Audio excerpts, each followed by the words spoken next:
Juan capítulo 21, a partir del versículo 15 hasta el 22. Cuando hubieron comido, Jesús dijo a Simón Pedro: Simón, hijo de Jonás, ¿me amas más que estos? Le respondió: Sí, Señor, tú sabes que te amo. Él le dijo: apacienta mis corderos. Volvió a decirle la segunda vez: Simón, hijo de Jonás, ¿me amas? Pedro le respondió: Sí, Señor, tú sabes que te amo.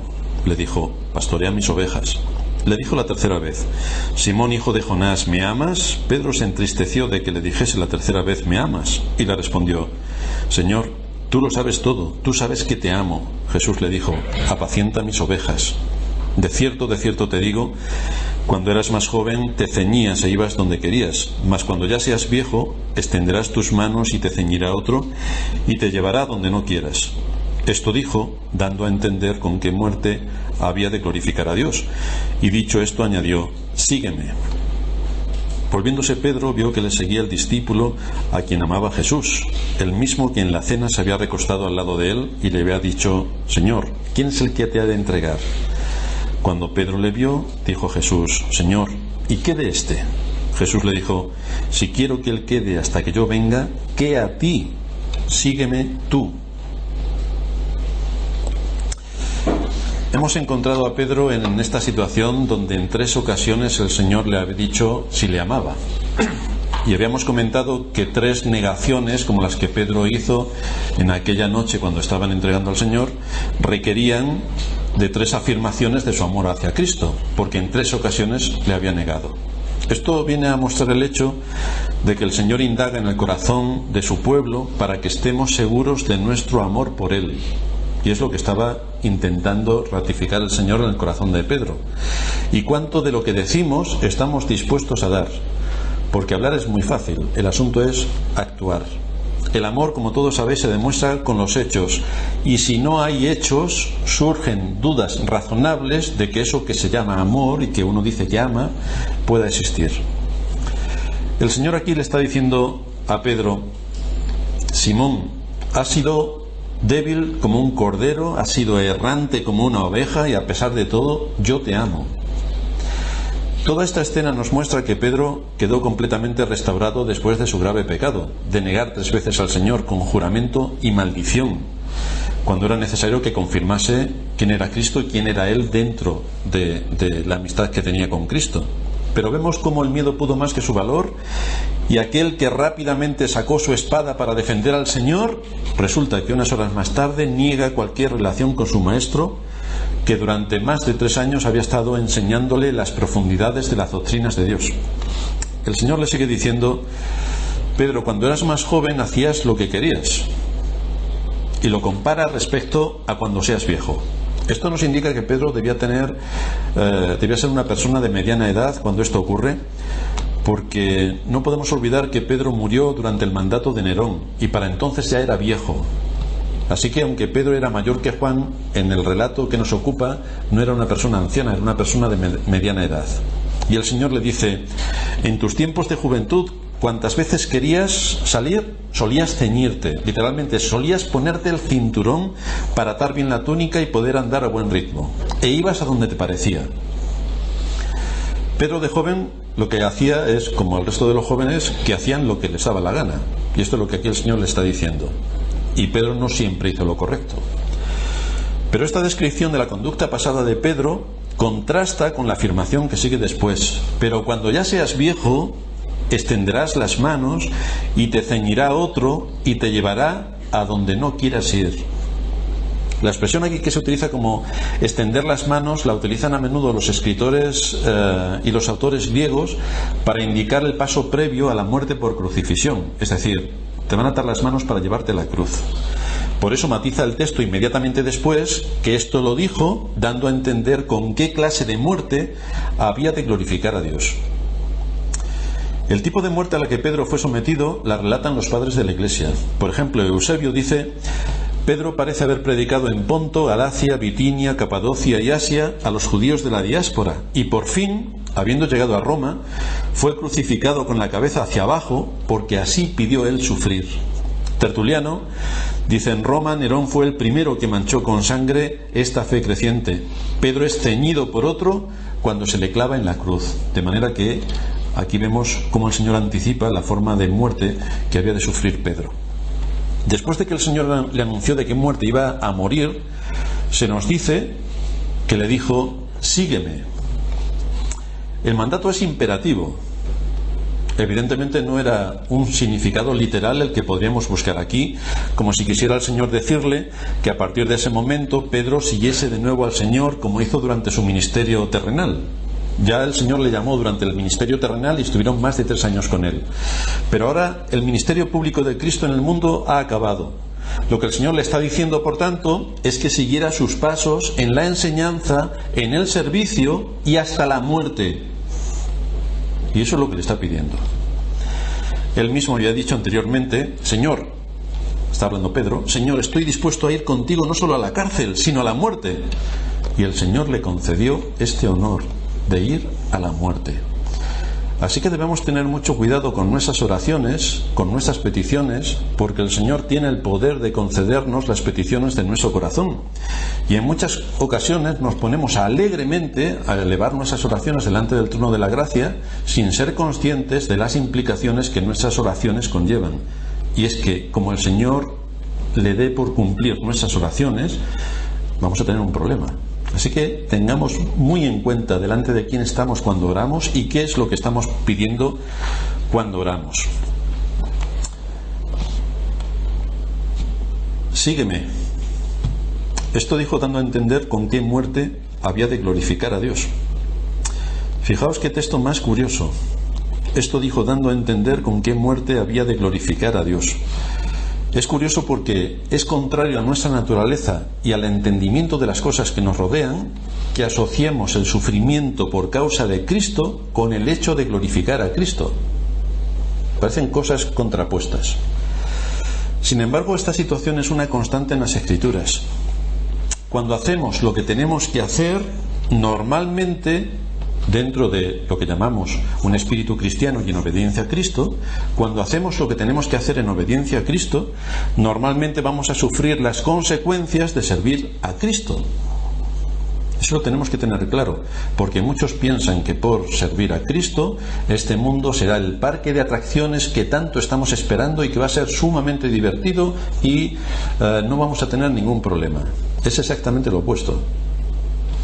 De lo que tenemos que asegurarnos es de que cuando sufrimos, estemos sufriendo por las decisiones que hemos tomado en cuanto al servicio al Señor, y no por nuestra desidia, por nuestra torpeza o por nuestro pecado. De eso nos tenemos que asegurar, de que los sufrimientos que nos sobrevienen sean por la obediencia que le debemos a Cristo y porque hemos hecho algo en obediencia a Cristo.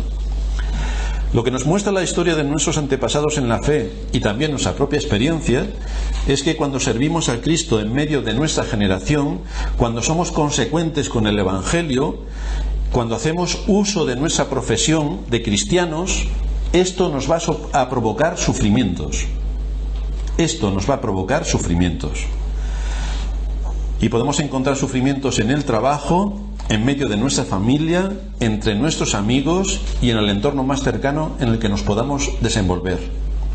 En cuanto empecemos a decir no a la multitud de presiones que nos llegan para unirnos a otros en sus actividades, en su forma de vida, en su forma de pensar, empezaremos a recibir el fruto de la separación, del aislamiento, a veces de la marginación, y normalmente nos vamos a quedar solos. Esto lo tenemos que tener en cuenta porque es el precio que hay que pagar por servir a Cristo. Una respuesta ante esto que nos está ocurriendo puede ser la amargura, y entonces somos unos amargados, que como nos quejamos absolutamente de todo lo que nos está ocurriendo, amargamos nuestro corazón y amargamos a todo el que está a nuestro alrededor. Mala respuesta, mala respuesta. Otra respuesta puede ser la resignación. Si fuéramos católicos romanos sería una buena respuesta, pero resulta que somos cristianos de verdad, con lo cual la resignación tampoco es una buena respuesta. Otra puede ser la de tener un espíritu de contentamiento, y es por aquí por donde tenemos que hilar nuestro camino para estar satisfechos en Dios, sabiendo que si lo que hacemos está de acuerdo a la voluntad de Dios, las cosas ya dependen de Dios y no de nosotros. Por lo tanto, la respuesta que yo voy a dar a las situaciones que se van a generar a mi alrededor por decir no a muchas cosas y no transigir con otras, la respuesta que voy a dar a esa situación se deriva de cómo vivo la fe. Y por lo tanto voy a demostrar si soy un verdadero creyente, si soy un católico romano, si soy un arminiano, si soy un humanista, si soy un ateo o si no soy ni siquiera lo más mínimo de lo mínimo. ¿Cuál es la respuesta que damos a este tipo de situaciones? No podemos olvidar que en la medida en que tu profesión de fe y el Evangelio no afecten a tu vida, esa va a ser una evidencia contundente de que estás inmerso por completo en el mundo que te rodea. Si esto ocurre, deberías pensar acerca de la fe que dices profesar. Pero si eres un verdadero creyente, vas a tener luchas por todo. Y en ese caso te debes asegurar que es como consecuencia de tu fidelidad a Cristo y no como consecuencia del fruto de tu pecado. Por lo tanto, ahí tenemos que discernir exactamente cuál es la causa de por qué sufro. Fijaos que en Hechos capítulo 9, versículo 16, el Señor le dice a Ananías con respecto a Pablo: porque yo le mostraré cuánto le es necesario padecer por mi nombre. Y esto nos resulta curioso, es decir, que Dios pone generalmente a su pueblo en el mundo para que a la hora de llevar a cabo la extensión del Evangelio tengan que sufrir. De manera que en Pablo, como en el resto de cristianos, vemos que estar centrados en nuestro oficio de cristianos, porque esto es un oficio, somos cristianos, esta es nuestra profesión y vocación, nos va a causar multitud de incomodidades y problemas en este mundo. Nos va a causar infinitud de problemas. Y ahí vemos a Pablo que nos relata su experiencia. Vámonos a 2 de Corintios capítulo 11 y vamos a leer a partir del versículo 24. ¿Cuáles han sido las consecuencias para Pablo de predicar y defender la fe? ¿Cuáles son las consecuencias? 2 de Corintios 11, 24.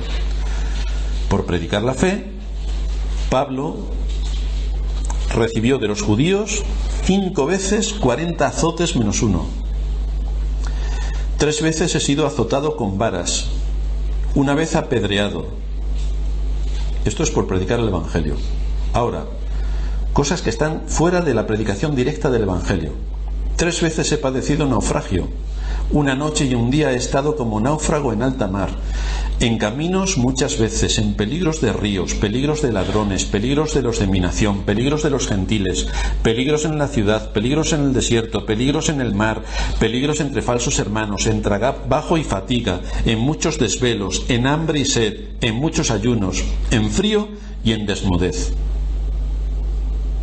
No está mal. Toda esta situación le sobreviene a Pablo como consecuencia del trabajo que él desarrolla en la actividad de predicar el Evangelio. Pero si observamos bien, como estaba diciendo anteriormente, no todo fue una acción directa de predicar, porque muchos dicen, bueno, en cuanto prediquemos el Evangelio tenemos problemas. Bueno, Pablo tuvo muchos problemas sin que todavía hubiese predicado el Evangelio. Para predicar el Evangelio se tuvo que desplazar a distintos lugares. Y esto conllevaba riesgos altísimos para su seguridad. Y todavía no había empezado a hablar. No le atacaban cuando iba por los caminos por ser cristiano. No, le atacaban por ser un viajero.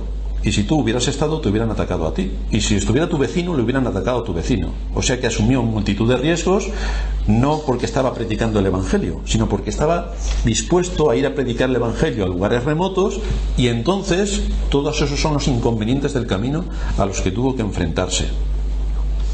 Fijaos de qué manera nos habla de las acciones directas que recaen sobre él por la predicación en sí del Evangelio. Y esto lo trata cuando dice en los primeros 2 versículos, el 24 y 25, de los judíos 5 veces he recibido 40 azotes menos 1, 3 veces he sido azotado con varas y 1 vez apedreado. Esto es acción directa del Evangelio, es decir, tú estás predicando algo que es contrario a nuestra doctrina, eres un blasfemo, por lo tanto te vamos a castigar por aquello que estás predicando. Sin embargo, todos sus sufrimientos no fueron fruto exclusivo de predicar, sino de todo lo que envuelve la tarea de predicar, la tarea de ser cristiano. De ahí que pase a describirnos los peligros que tuvo en sus desplazamientos en el mar, los peligros en tierra y los peligros por doquier. Él dice, he estado en muchos viajes. Aparte de los muchos viajes que Pablo tuvo que realizar, Pablo no tenía un automóvil como nosotros tenemos, no estaba el metro, no estaba el avión, no estaba el tren, no tenía todas las facilidades para viajar que nosotros tenemos, que estamos a 2 horas y poco de Gran Bretaña, estamos a poco más de 3 horas de Italia, estamos a 8 horas de Estados Unidos, y es un viaje cómodo, que uno, bueno, cuando va a Estados Unidos 8 horas, qué paliza de viaje. Vamos a ver qué es lo que estaba haciendo Pablo. Si consideramos que la distancia que una persona puede andar al día es de 32 kilómetros, dependiendo, claro, de la condición del camino y del estado del tiempo, vamos a comprender cuál es el riesgo que asumía Pablo. Por ejemplo, caminó de Jerusalén a Éfeso, según nos narra Hechos 18. Es una distancia que es aproximadamente 1869 kilómetros, andando. Pablo hacía paradas para guardar el día de reposo, para visitar algunas iglesias que quedasen en el camino, pero para cumplir con este viaje necesitó al menos 3 meses, todos los días andando, excepto, como es propio de los cristianos, el domingo es el día del Señor. El domingo no voy a viajar, el domingo no voy a andar y el domingo no voy a hacer ninguna otra actividad porque es el día del Señor, y así Pablo lo contemplaba. También le vemos viajando de Filipos a Jerusalén a pie y en barco durante 7 semanas, desde la Pascua hasta Pentecostés, según nos lo relata Lucas en el libro de los Hechos. Pablo hacía noche en las posadas, hacía noche cuando era oportuno en casas de amigos cristianos o levantaba su tienda de campaña en campo abierto. Sin embargo, Pablo tuvo que afrontar numerosos peligros naturales del tiempo y de forajidos que se encontraban en el camino. Por eso dice él que se encontró en peligros de ríos, de ladrones, porque en los viajes que él estaba haciendo no tenía los superpuentes o acueductos que nosotros tenemos, que pasamos por encima de los ríos o de los valles en línea recta sin ningún obstáculo. Tenía que vadear ríos, tenía que cruzar por lugares peligrosos, los caminos eran difíciles. Por lo tanto, no tenían los medios de transporte ni las autopistas que nosotros tenemos en nuestros días. Además, había ladrones que atacaban a los viajeros y les quitaban sus pertenencias. Por lo tanto, los viajes generalmente eran inseguros, muy inseguros. Podría ocurrir cualquier cosa. Y luego nos podemos imaginar lo que estos viajes conllevaban. Cuando nosotros salimos de excursión y hace mucho frío, por casualidad, o nos llueve por casualidad, ya estamos ahí desazorados completamente diciendo, madre, pobre de nosotros, fíjate, para un día que salimos lo que nos pasa. Bueno, 3 meses de camino, llueve, hace frío, nieva, te caes en medio de un terreno pantanoso, te caes en el río. Todo esto lo identifica el apóstol como un asunto de sufrimiento por el Evangelio. Son daños colaterales que conlleva el poder cumplir con el objetivo de predicar el Evangelio, lo cual nos da ánimos también para poder ver de qué manera en el desarrollo de nuestra profesión cristiana hay muchos daños colaterales que se producen en el ejercicio de nuestra responsabilidad. Si somos cristianos, no solamente que vamos a poner a alguien delante de nosotros y le vamos a contar el sermón del monte y le vamos a contar el plan de la redención, sino que hasta que lleguemos ahí hay muchas otras cosas que hay a nuestro alrededor que hemos tenido que superar. Pablo no estuvo en peligro de ladrones cuando estaba predicando el Evangelio, pero sí que estuvo en peligro de ladrones cuando tuvo que pasar 3 meses hasta llegar a Éfeso para predicar el Evangelio. Y esto lo tenemos que considerar para nuestra propia vida. Por ejemplo, que simplemente mantengamos el 4.º mandamiento, que simplemente mantengamos nuestra posición para guardar el día del Señor de acuerdo a su palabra, uniéndonos en el culto público con los hermanos para la adoración a nuestro Dios, implica, por ejemplo, exponernos a los viajes que tenemos que hacer muchos, que venimos de lejos, para estar en el lugar de reunión y juntamente con el resto de hermanos cantar, alabar y escuchar su palabra. Esto tiene los riesgos propios de que pueda ocurrir un accidente y tengamos problemas. Pero además implica que se cree tensión con nuestras familias, porque en nuestras familias, en vez del día del Señor, es el día de la familia, con lo cual tenemos ahí un problema.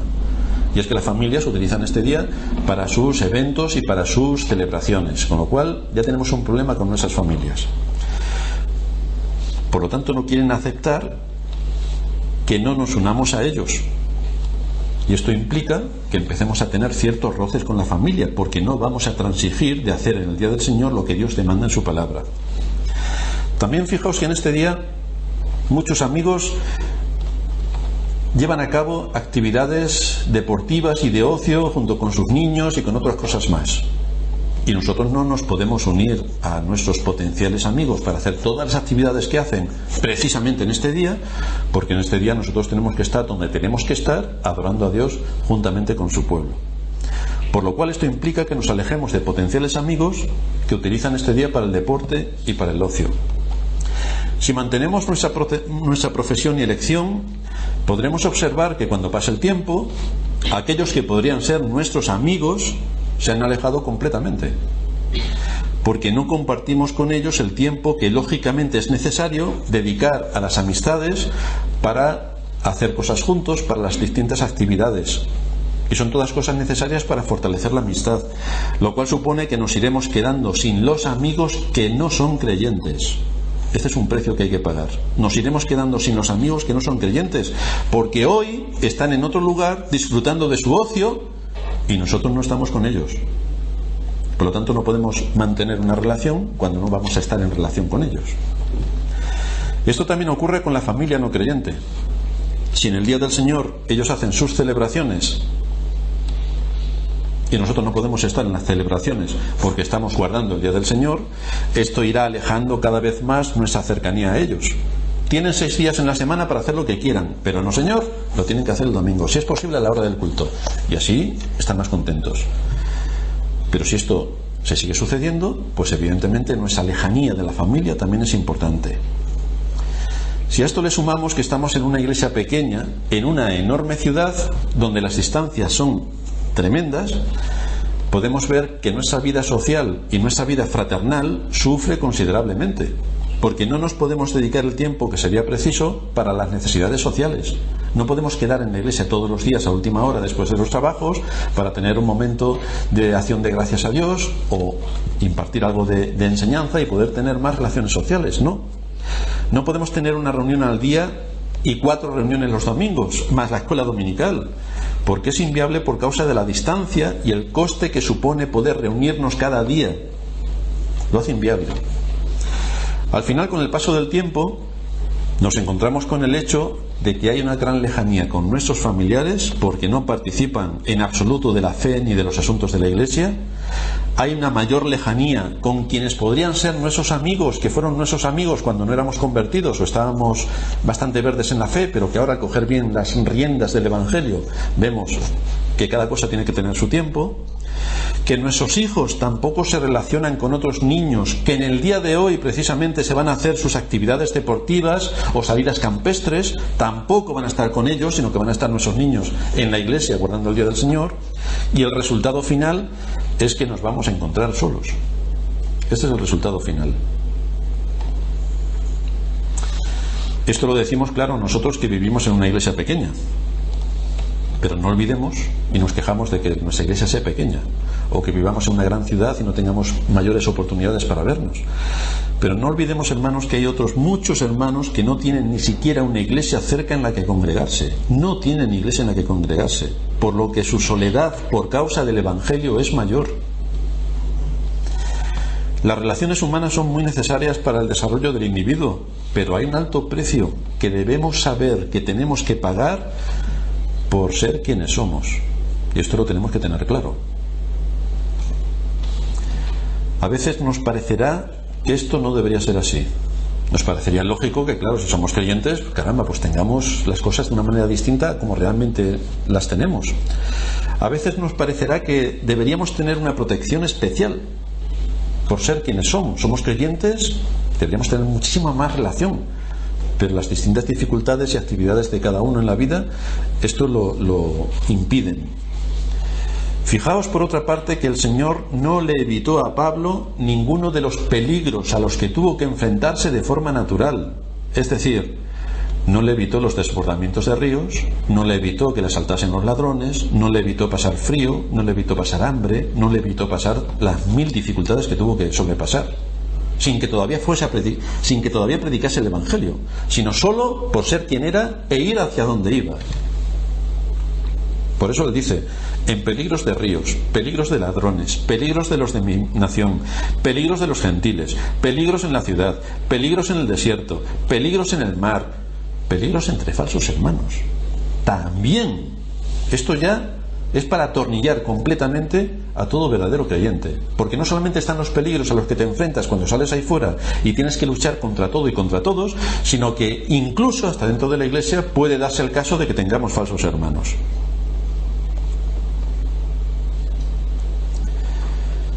Falsos hermanos que se quieren integrar en la iglesia. Curiosamente, cuando casi todos ellos llegan, quieren cambiar todo lo que hay en la iglesia y darle la vuelta y hacerlo como a ellos les gusta. Entonces, con el poco tiempo que tenemos, nos disponemos a atenderles, a orientarles, a enseñarles. Curiosamente, estos supuestos hermanos siempre están pidiendo, nunca dan. Pero pedir, no dejan de pedir por todo. Y al final se van ofendidos, demostrando que son unos ingratos, unos desagradecidos y unos traidores al Evangelio. Es decir, son unos falsos hermanos. Todo esto nos puede producir una tremenda frustración y desde luego hacernos dudar de la fe y del trabajo que desarrollamos. Porque viendo los frutos uno puede desanimarse. Pero no podemos pasar por alto que estos daños colaterales han sido sufridos por todos nuestros antepasados en la fe. Y la Escritura es amplia en contarnos las historias de Eliseo, de Elías, de todos los profetas. ¿Qué es lo que ocurrió con todos ellos cuando hacían ejercicio de su profesión y de su elección? Así que no es solamente decir soy cristiano y ya todos estamos tan contentos, sino que en el ejercicio de nuestra profesión hay que salvar numerosos obstáculos que tienen el propósito de hacernos desfallecer, de agotarnos y de frustrarnos, y entonces pensar, algo debe estar mal, porque la vida de cristiano no puede ser así, sin fruto. Por esa razón el apóstol quiere que seamos conscientes de este asunto y nos relata su propia experiencia, que no debe ser ajena a nuestra meditación. Y él sigue diciendo, en trabajo y en fatiga, en muchos desvelos, en hambre y sed, en muchos ayunos, en frío y en desnudez. Y esto no lo sufrió al predicar el Evangelio, no, sino que fueron las consecuencias naturales de cumplir con su responsabilidad. Tienes que ir 3 meses a tal ciudad que está a 2000 kilómetros casi. Tienes muchos problemas durante el camino y los tienes que sobrellevar. Tienes que ir a otra ciudad que está a 50 días de distancia, pues tienes bastantes problemas que vas a tener que sortear. Fijaos que si Pablo no hubiera sido cristiano, no habría pasado ni trabajo, ni fatiga, ni hambre, ni sed, ni frío, ni desnudez. Desde luego no lo hubieran apaleado. Su posición social le hubiera permitido tener una vida cómoda con todo lo que esto suponía, tanto a nivel de recursos económicos como a nivel social, porque era un alto magistrado. Y él dice que todo lo dejó por Cristo. Todo lo tengo por basura. Por lo tanto, servir a Cristo tiene consecuencias. Al ser llamado por el Evangelio y cumplir con su responsabilidad, esto provocó multitud de sufrimientos en el desarrollo natural de los acontecimientos que tuvo que sufrir en su vida. Así que, hermanos, no olvidemos que el camino por el que tenemos que andar está lleno de obstáculos, muchísimos obstáculos. No es un camino fácil ni cómodo. El que seamos hijos de Dios no es un eximente para no sufrir. La gente que piensa que cuando te conviertes todo es maravilloso, realmente está contando la mayor de las mentiras. Cuando te conviertas y veas las implicaciones de lo que lleva al ser cristiano, verás que este es un camino difícil. En el desarrollo de nuestra profesión vamos a tener que asumir multitud de situaciones dolorosas, porque servir a Cristo tiene un alto precio. Fijaos el escritor a los Hebreos en el capítulo 10, versículo 32, cómo nos avisa también para que no perdamos el propósito de nuestra vida. Cuando al vivir correctamente delante de Dios y tomar decisiones que tienen que ver con su reino, nos dice, traed a la memoria los días pasados, en los cuales, después de haber sido iluminados, sostuvisteis gran combate de padecimientos. Es decir, que el creer en Cristo conlleva sufrimiento. El fruto de la verdadera conversión siempre va a producir multitud de aflicciones. hay que alejarse de aquello que daña el testimonio. Entonces, por causa del testimonio, yo no puedo estar en ciertos sitios. Hay que dejar ciertos trabajos. Por causa de mi obediencia a Cristo, yo no puedo coger un trabajo donde el domingo tenga que estar trabajando.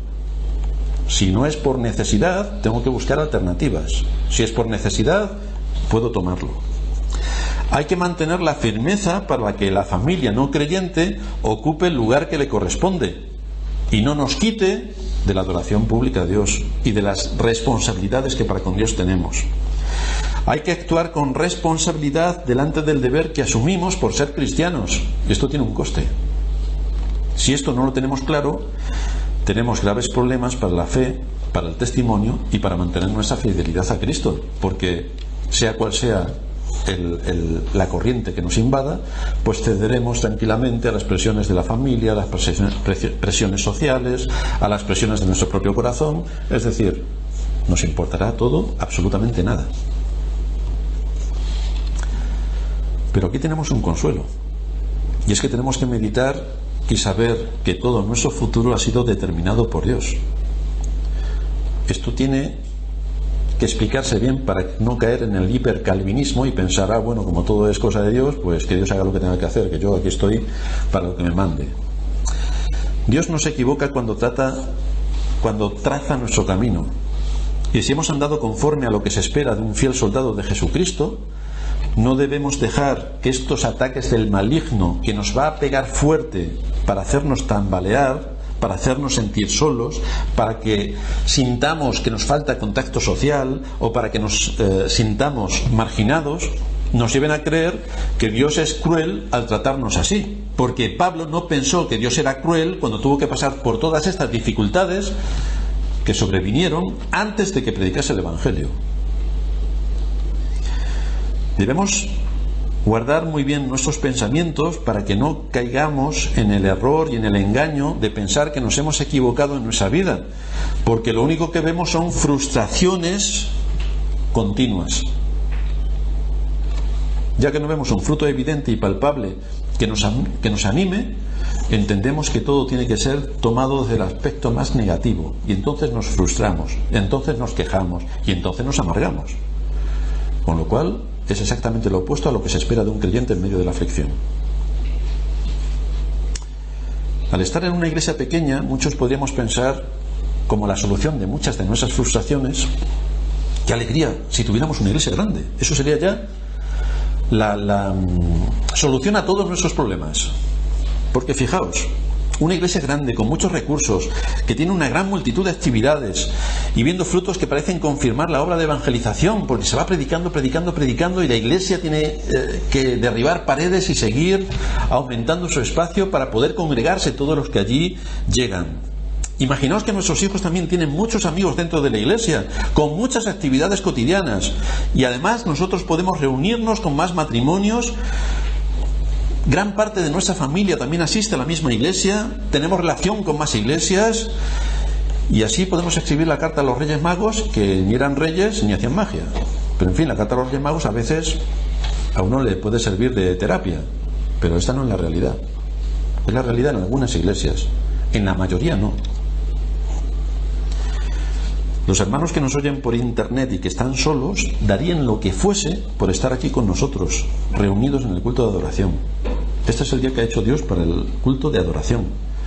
Los creyentes en el Antiguo Testamento que tenían el templo en Jerusalén, que era el lugar donde había que adorar, tenían que venir de lejísimos para adorar a Dios en Jerusalén, que era el lugar que Él había puesto para la adoración pública.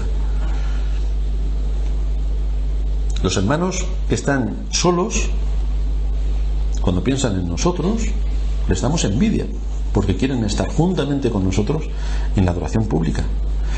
Incluso los hermanos que también nos oyen desde iglesias grandes, les encantaría estar por fin en una iglesia pequeña donde la atención fuera más personalizada y no tuvieran que llamar a la secretaria del pastor para que te dé hora dentro de 4 meses, que tiene media hora libre. Se acabó.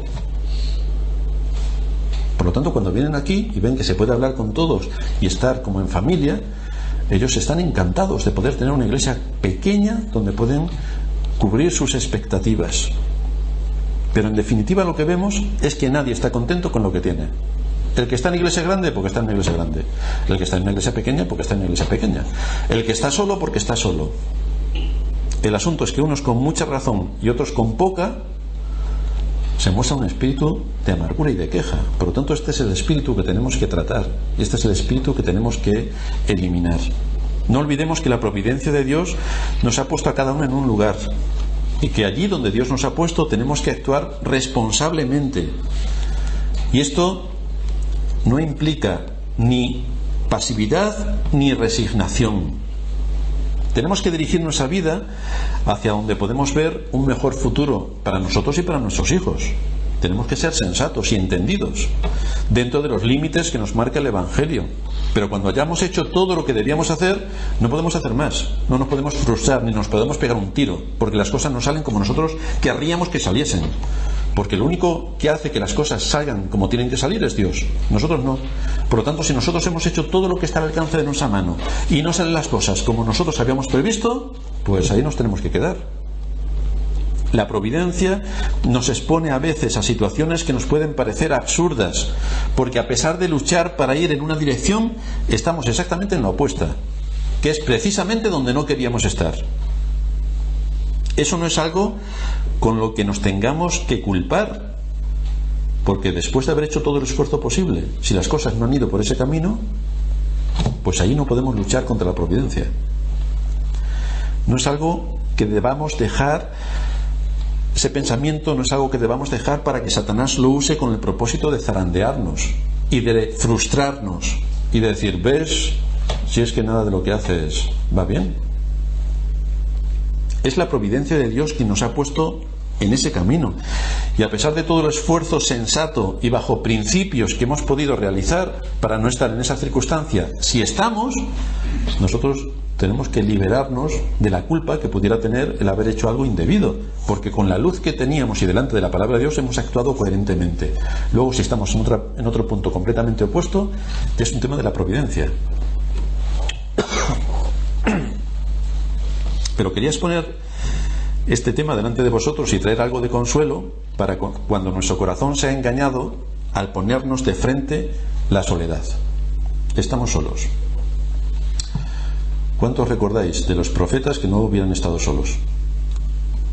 ¿O recordamos a nuestro Señor?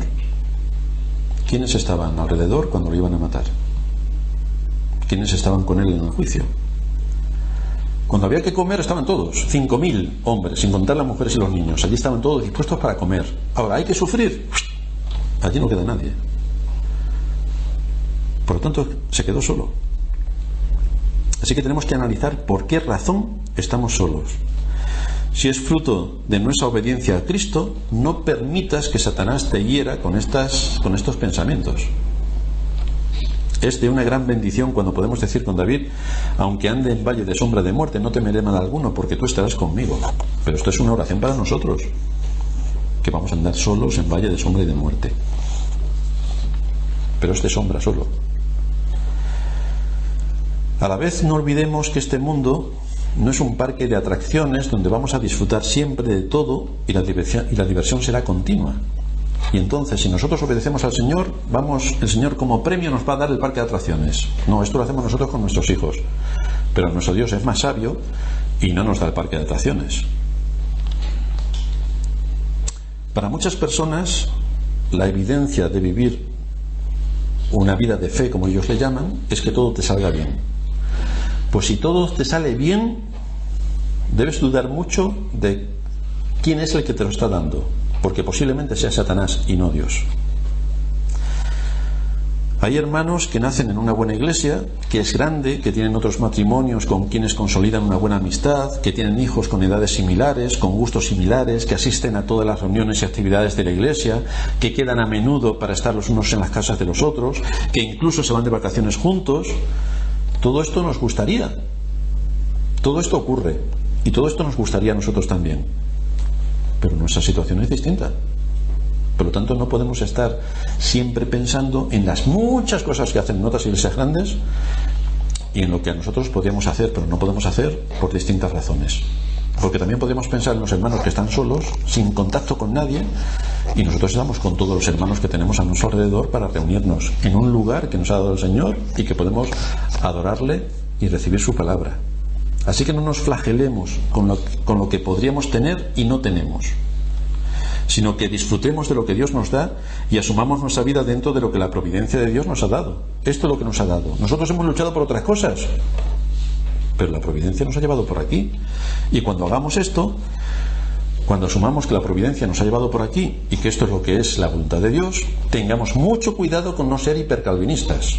Mucho cuidado, porque es un error garrafal que se comete en muchas ocasiones. Incluso lo cometen hasta los arminianos. El otro día me comentaban acerca de un creyente que decía que Dios es fiel porque le había librado de tal cosa. Claro, entonces, si no te hubiera librado de tal cosa, ¿es que Dios no sería fiel? Esa es la pregunta siguiente que habría que hacerse. Así que tengamos cuidado cuando hacemos afirmaciones, porque podemos estar blasfemando y directamente hablando acerca de una herejía. Dios es fiel. Si a nosotros nos va bien o si nos va mal. Dios es fiel. Su fidelidad no se mide en el contexto de lo que a mí me favorece o lo que a mí me perjudica, sino en el contexto de sus propósitos eternos por los que ha decidido, según su soberana voluntad y según su misericordia, salvarme de la condenación eterna por lo que lícitamente merecen mis hechos. Y Dios envió a Cristo para salvarme. Por lo tanto, Dios es fiel, porque yo merezco la muerte. El resto de cosas, uno tiene que ser un poco más sabio y entendido y saber cuál es la voluntad de Dios y andar de acuerdo a sus principios y mandamientos.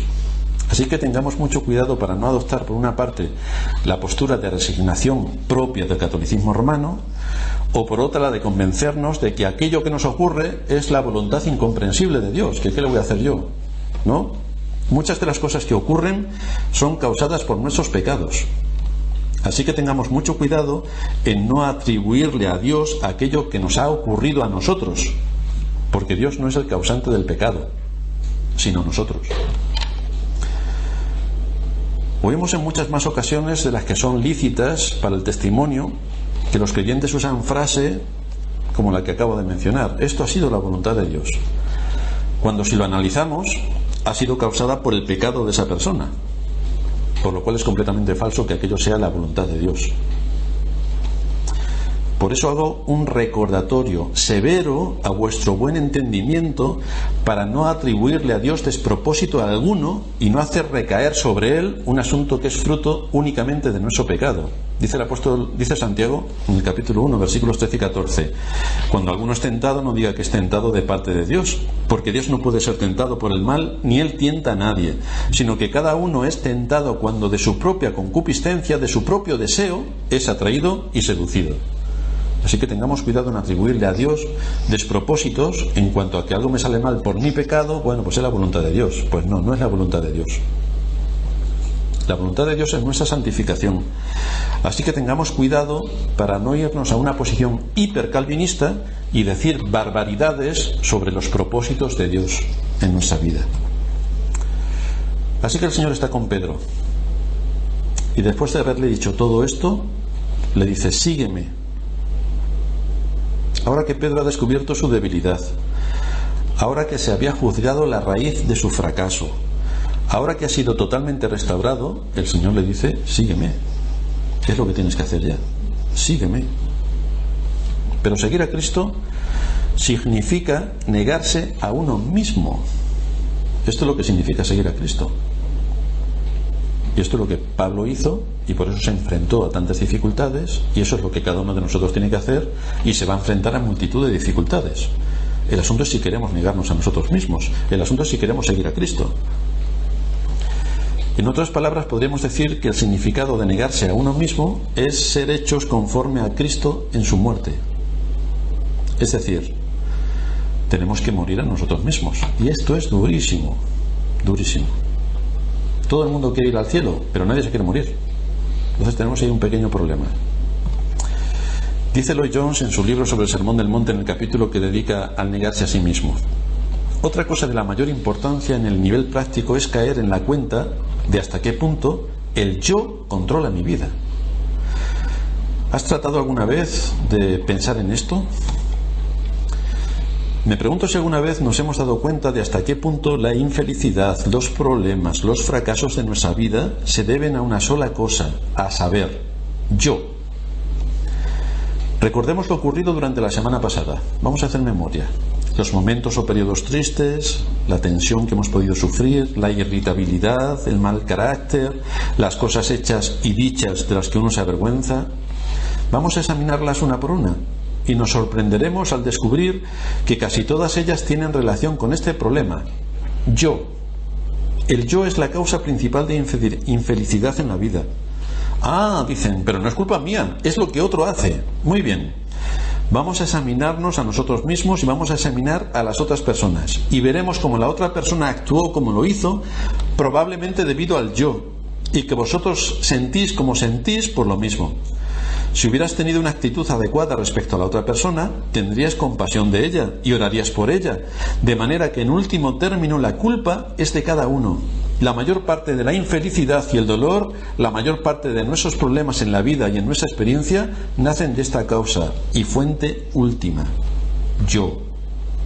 Cuando el Señor le dice a Pedro, sígueme, luego viene después alguna situación bastante curiosa que tiene que ver con el yo, que trataremos en otro sermón. Pero es el problema que tenemos todos. Queremos seguir a Cristo, sí, pero yo delante. Y cuando está el yo tenemos problemas, porque no asimilamos cómo Dios ya tiene trazado el camino y todo el precio que eso conlleva, cuando no queremos pagar ninguno. Así que en el ejemplo de Pedro nos podemos ver cada uno de nosotros, porque en el uso del yo tenemos un grave problema. Este fue el caso de Pedro, que cuando actuó como un valiente, lo hizo pensando en él, cortándole la oreja a Malco. Y cuando actuó como un cobarde, también lo hizo pensando en él, negando con juramento y maldición que conociese a Cristo. Por eso el Señor le tiene que corregir y le tiene que restaurar. Pero tanto Pedro como tú o como yo necesitamos siempre la mirada tierna, la reprensión oportuna y el mensaje compasivo de nuestro Señor, para que nos demos cuenta de la importancia de nuestro servicio a Cristo y las implicaciones que esto conlleva. Sígueme. ¿Cuál es el precio que tenemos que pagar? Nosotros estamos en un contexto determinado y por eso también nos dice la Escritura que según tengamos oportunidad hagamos bien a todos y mayormente a los de la familia de la fe. Estamos en un contexto, tenemos a nuestros hermanos en la fe, es aquí donde Dios nos ha puesto. Nos llama a velar los unos por los otros, nos llama a atendernos los unos a los otros y nos llama a guardar el espíritu de la paz los unos para con nosotros, con lo cual tenemos bastantes mandatos ya dentro de la Iglesia, y cuando estamos hablando de fuera, que todos los impedimentos del camino no nos sirvan para amargarnos, para frustrarnos, para quejarnos, sino que nos sirvan para ver cómo Dios en su propósito eterno ha marcado un camino y que al transitar por ese camino tenemos que pagar un alto precio. Todo por ser lo que somos, porque si fuéramos impíos no tendríamos que pagar nada, pero siendo creyentes se exigen muchas cosas de nosotros, así que andemos en ese camino confiadamente, sabiendo que todo está en las manos de Dios y que haciendo lo que teníamos que hacer seremos bendecidos, aunque nosotros no lo veamos, aunque nos sintamos frustrados por lo que no vemos el fruto que a nosotros nos gustaría, pero uno nunca sabe cómo Dios teje su hilo detrás del escenario y cómo va a hacer que todo redunde para la gloria de su nombre, porque es exactamente así como ocurrirá. Vamos a terminar en oración.